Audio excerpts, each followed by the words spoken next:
Police বাহিনী ঠিকই জানে সমাজে কারা খারাপ কাজ করছে। পুলিশ বাহিনী যদি প্রশ্রয় না দেয় তাহলে এই সমাজের খারাপ কাজগুলো কোনোভাবেই হতে পারে না। এই ফ্রি মেডিকেল ক্যাম্প, বৃত্তি প্রদান,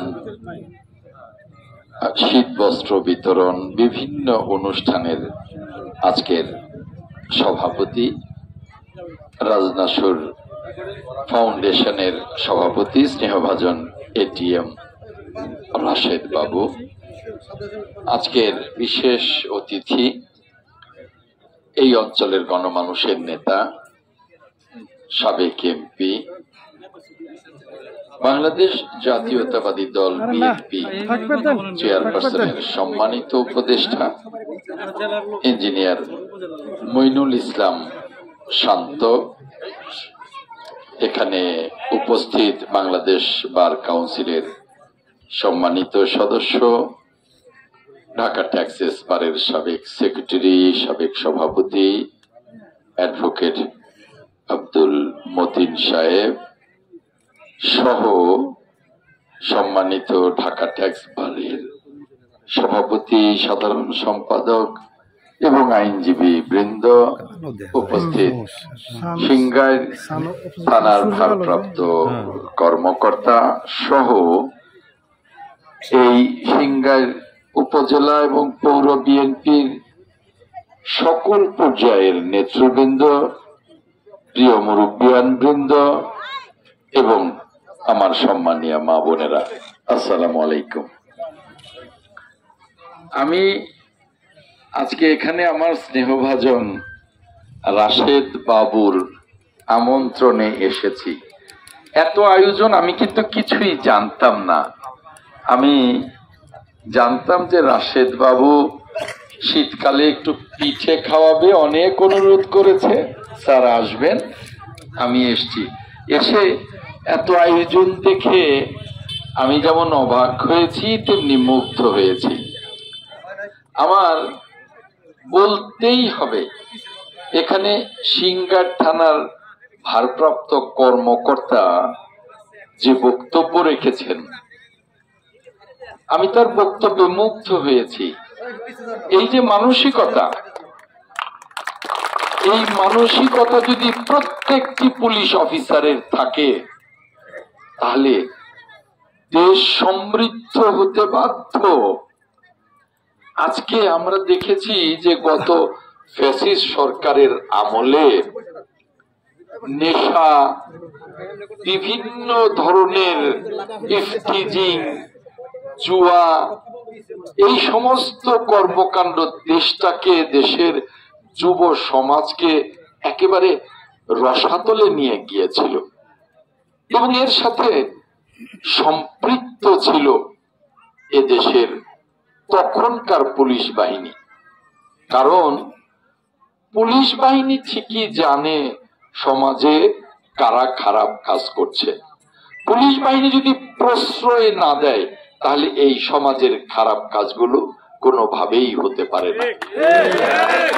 তাই আজকে আমাদের সিংগাইরের ভারপ্রাপ্ত কর্মকর্তার বক্তব্য আমি শুধু খুশি হইনি, আমি মুগ্ধ হয়েছি।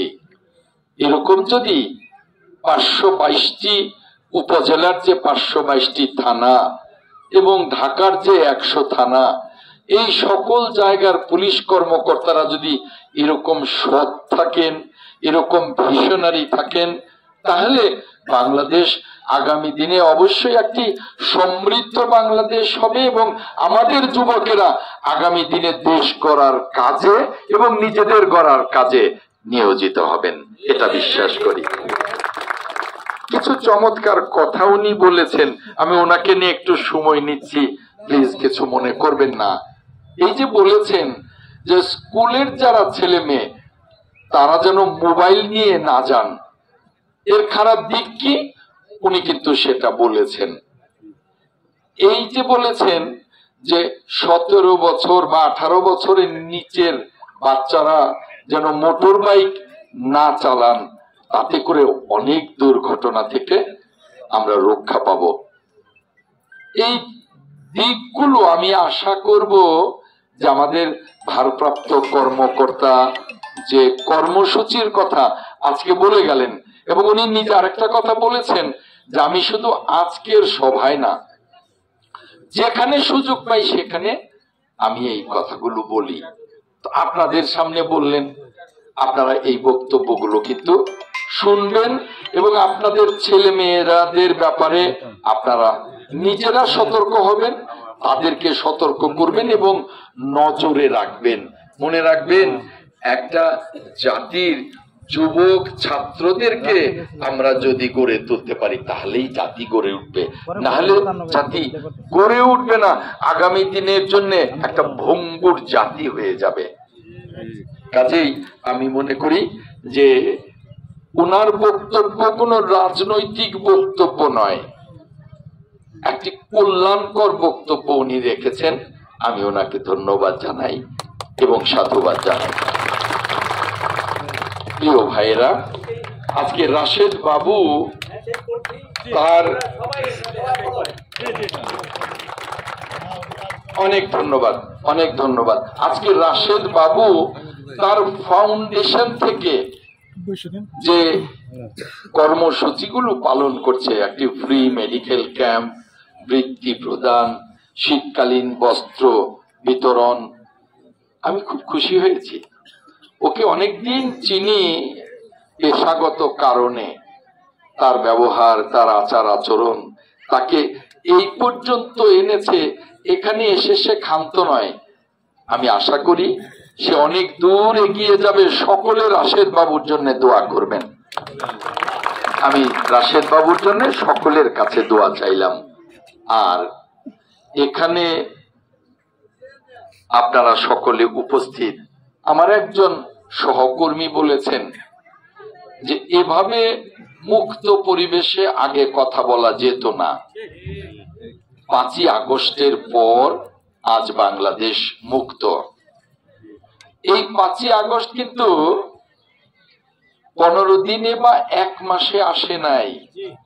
এই 5ই আগস্ট এসছে আমাদের 17 বছরের ক্লান্তিহীন আন্দোলনের ফসল হিসেবে।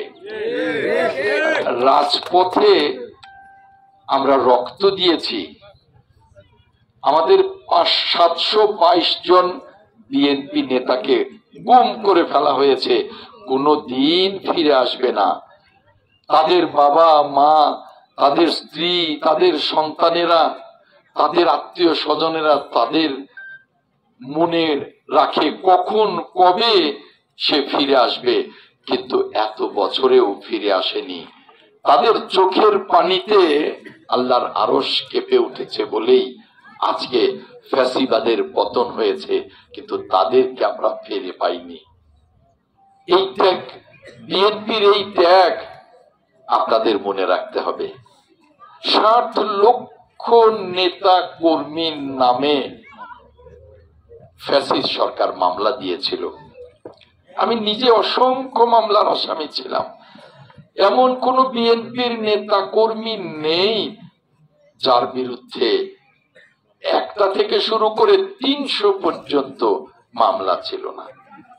এত অত্যাচার কেউ কোনোদিন ইতিহাসে দেখেনি, ইতিহাসে পড়েনি, বাস্তবে তো দেখেইনি। এত অত্যাচারের পর আমরা মুক্ত হতে পেরেছি। আমাদের সাথে সংযুক্ত হয়েছিল আমাদের ছাত্ররা, আমাদের শ্রমিকেরা, সর্বোপরি